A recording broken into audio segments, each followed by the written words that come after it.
আলহামদুলিল্লাহ আসসালাতু ওয়াসসালামু আলা রাসূলিল্লাহ ওয়া আলা আলিহি ওয়া আসহাবিহি আজমাইন।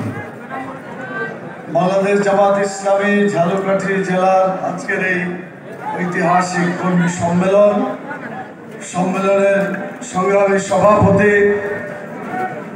সম্মানিত জেলা আমির, কেন্দ্রীয় মজলিসের শূরার অন্যতম সদস্য জনাব অ্যাডভোকেট হাফিজুর রহমান,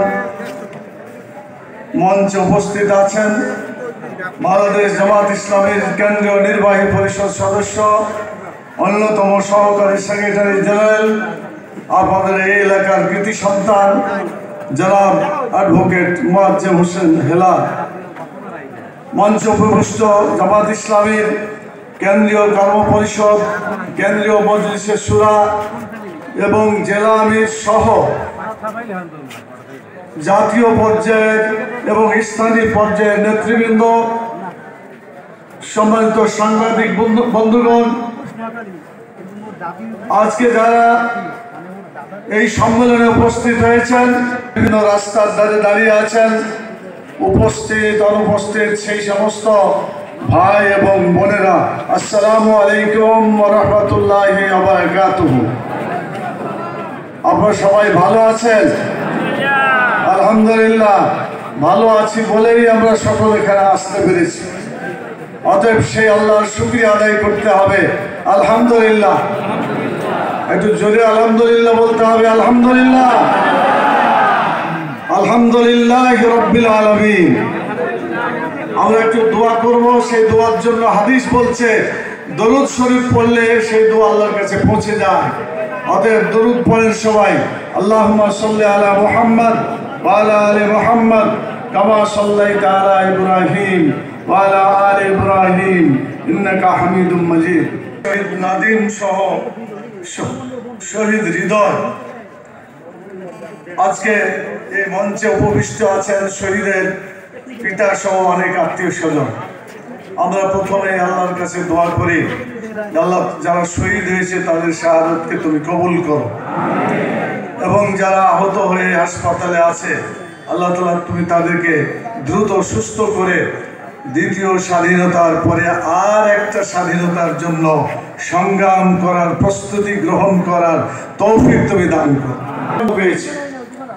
আমরা একটা স্বাধীন পতাকা পেতার জন্য যে সুফল আমরা পেতে চেয়েছিলাম, সেই স্বাধীনতার সুফল কি আমরা পেয়েছি? যার ফলে আমরা চেয়েছিলাম আমাদের ভোটের অধিকার, চেয়েছিলাম আমরা আমাদের ভাতের অধিকার, কিন্তু ভোটের অধিকারও আমরা পাই নাই, ভাতের অধিকারও পাই নাই। 10 টাকা কেজি চাউল খেতে বলার যে লোকটা দেখিয়েছিল, বলেন 10 টাকা চাউল আপনারা খেতে পেয়েছিলেন? তারপরে ভোটের অধিকার, সেই ভোটের অধিকার কি প্রয়োগ করা গিয়েছিল? তারা বলেছিল আমার ভোট আমি দিব, যাকে খুশি তাকে দিব। তাদের স্লোগান ছিল আমার ভোট আমি দিব তো বটেই, তোমারটাও ভোট আমি দিব। আমাদের ভোটটাও তারা দিয়ে দিয়েছে, আমাদেরকে ভোট দিতে দেয় না। আমার কথা কি বেঠিক না সঠিক? 2014 সালে যে নির্বাচনটা হলো, সেই নির্বাচনে 300 আসনের মধ্যে 153টা আসন বিনা ভোটে ডিক্লেয়ার হয়ে গেল। একটা সরকার কাগে 151 জন হলেই তো সরকার গঠন করা যায়, তো 153 জন এমনি ভোট ছাড়া হয়ে গেল। তাহলে কি নির্বাচনের কোনো দরকার ছিল? তাহলে বাকি নির্বাচনটা প্রহসনের নির্বাচন। 2018 সালে দিনের ভোট হওয়ার কথা। সব সময় ভোট কখন হয়? দিনে হয়। কিন্তু 2018 সালের ভোট কখন হয়েছিল? জোরে বলেন, কখন হয়েছিল? পৃথিবীর ইতিহাসে কেউ এটা জানে যে দিনের বেলার ভোট রাত্রে হয়, এরকম কোন ইতিহাস আছে?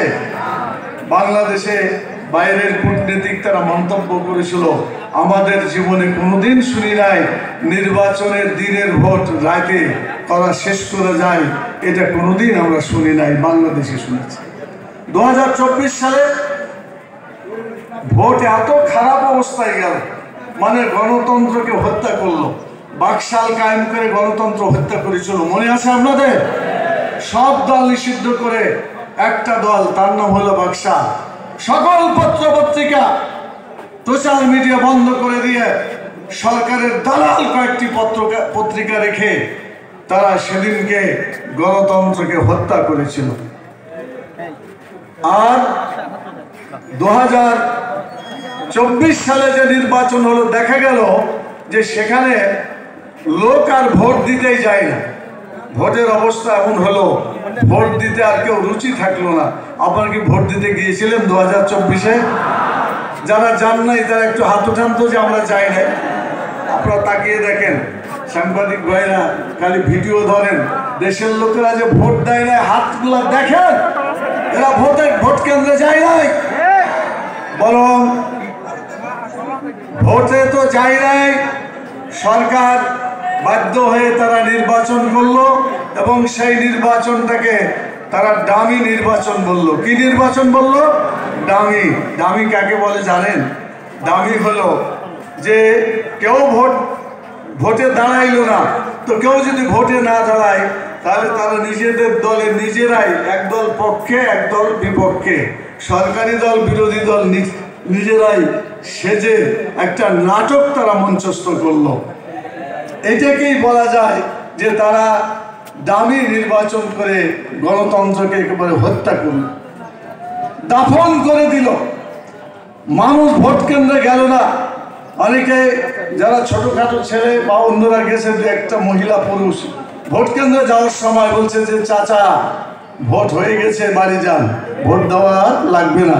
কি বলছে না বলে নাই? ঝালকাঠিতে বলেছে, সব জায়গায় বলেছে।